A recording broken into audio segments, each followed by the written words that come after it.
राष्ट्रपति रामनाथ कोविंद शनिवार को पूर्वांचल के जिलों के 3 दिवसीय दौरे पर शाम को काशी पहुंचेंगे। एयरपोर्ट से सीधे उनका हेलीकॉप्टर BLW के खेल मैदान में उतरेगा। वहां गेस्ट हाउस में कुछ देर आराम कर उनका काफिला विश्वनाथ मंदिर पहुंचेगा। दर्शन पूजन करने के बाद वह दशाश्वमेध घाट पर होने वाले विश्व प्रसिद्ध गंगा आरती देखने जाएंगे। गंगा सेवा निधि के अध्यक्ष और आरती आयोजक सुशांत मिश्रा ने बताया कि देश के राष्ट्र अध्यक्ष गंगा आरती सपरिवार देखेंगे। भव्य गंगा आरती में 9 अर्चकों के साथ रिद्धि सिद्धि के रूप में 18 कन्याएं भी रहेंगी। घाट को फूल, मालाओं और दीपों से सजाया जाएगा। इससे पहले जापान के पीएम शिंजो आबे, जर्मन राष्ट्रपति फ्रैंक वॉल्टर, मॉरिशस के राष्ट्रपति पृथ्वीराज सिंह, पीएम मोदी, पूर्व पीएम मनमोहन सिंह, मुकेश अंबानी का परिवार भी आरती देख चुका है।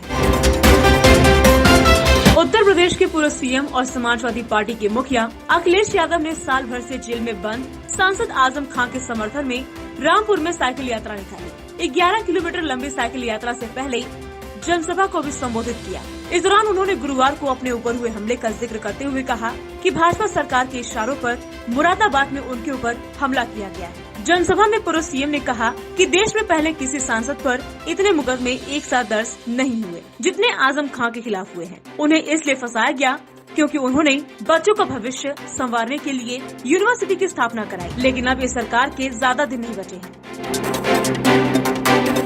उत्तर प्रदेश की योगी आदित्यनाथ सरकार बेरोजगारों के लिए राज्य में मिशन रोजगार चला रही है। इसी के तहत मुख्यमंत्री योगी आदित्यनाथ ने शनिवार को बेसिक शिक्षा परिषद के नव नियुक्त खंड शिक्षा अधिकारियों को नियुक्ति पत्र बांटे। लखनऊ के लोक भवन में आयोजित कार्यक्रम में योगी ने कहा कि हमारी सरकार 4 साल के इस कार्यकाल में 4 लाख युवाओं को सरकारी नौकरी देने में सफल हुई है। विधानमंडल में सत्तारूढ़ दल भारतीय जनता पार्टी अकेला पड़ गई। विधानसभा में भाजपा स्पीकर गिर भी गए और अकेले भी पड़ गए। फिर विपक्ष के नेता तेजस्वी यादव के साथ पूरी टोली को राजभवन तक मार्च से भी सरकार ने नहीं रोका। भाजपा मंत्री रामसूरत राय को लेकर जनता दल यूनाइटेड का बीजेपी को साथ नहीं मिलना चर्चा में है। रामसूरत की सही या गलत होने से ज्यादा चर्चा इस बात की चल रही है कि भाजपा रामसूरत राय के मुद्दे पर सरकार ने विपक्ष को इतनी छूट दी तो कैसे। तेजस्वी न केवल विधानसभा से पैदल निकले बल्कि राजभवन के सामने 20 मिनट तक नारेबाजी के साथ प्रदर्शन भी किया और विपक्षी विधायकों के साथ राज्यपाल फागू चौहान के पास रामसूरत राय की बर्खास्ती की मांग भी कराई। विधानमंडल के बजट सत्र का आज 15वां दिन है। विधानसभा की दूसरी पाली की कार्यवाही शुरू होते ही हंगामा शुरू हो गया। इसके बाद सत्ता पक्ष और विपक्ष के विधायक आपस में भिड़ गए। बीजेपी विधायक संजय सरावगी और उप सचेतक जनक सिंह के साथ विपक्षी विधायकों ने हाथापाई की। विधानसभा अध्यक्ष विजय सिन्हा की बार-बार अपील के बावजूद विधायक नहीं माने। तेजस्वी यादव ने कहा कि डिप्टी सीएम का पद संवैधानिक नहीं है। इसके बाद सत्ता पक्ष के विधायक विरोध करने लगे। फिर विपक्ष के विधायक बेल के पास आ गए और सत्ता पक्ष विधायकों के साथ भिड़त हो गई। दरअसल तेजस्वी यादव स्वास्थ्य बजट के कटौती प्रस्ताव पर भाषण दे रहे थे। इस दौरान उन्होंने शराबबंदी का जिक्र करते हुए डिप्टी सीएम तारकिशोर प्रसाद पर तंज कस दिया। उन्होंने कहा कि सीएम का पद तो संवैधानिक है, लेकिन डिप्टी सीएम का पद गैर संवैधानिक है।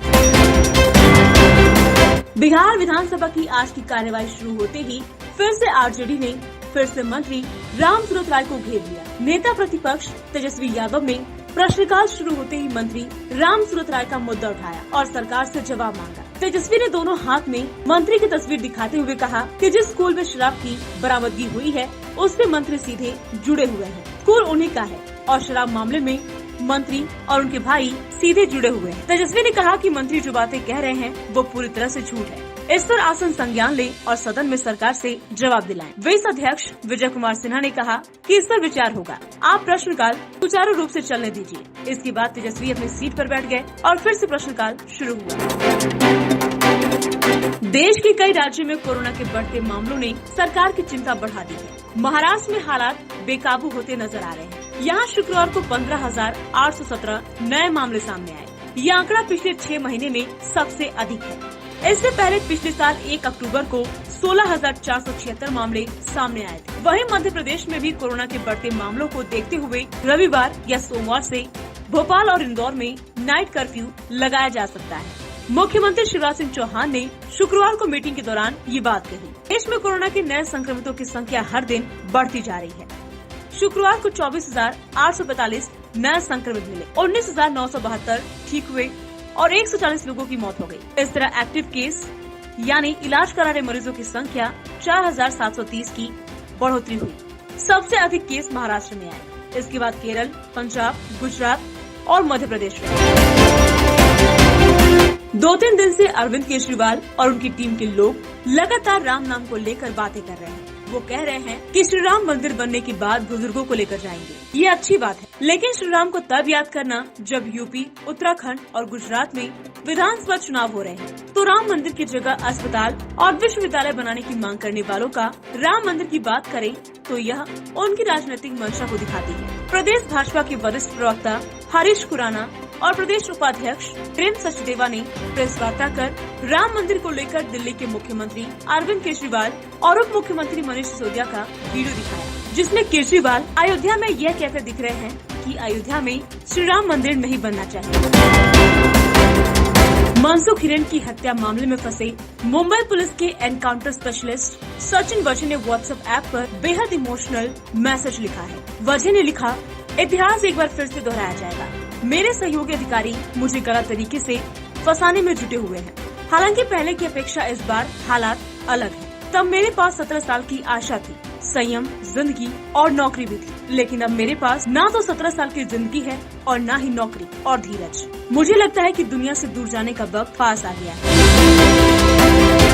अपनी दरिया दिली के लिए फेमस अभिनेता जैकी श्रॉफ का एक और मानवीय चेहरा देखने को मिला है। उनके घर पर कई सालों से काम कर रहे मेड की दादी का निधन 2 दिन पहले हो गया था। इसकी जानकारी जैकी श्रॉफ को लगी तो वो शुक्रवार शाम को अपनी टीम के कुछ सदस्यों के साथ पुणे की मावल तहसील के पवना नगर स्थित मेड के घर पहुंचे और शोकाकुल परिवार को साहस दिया।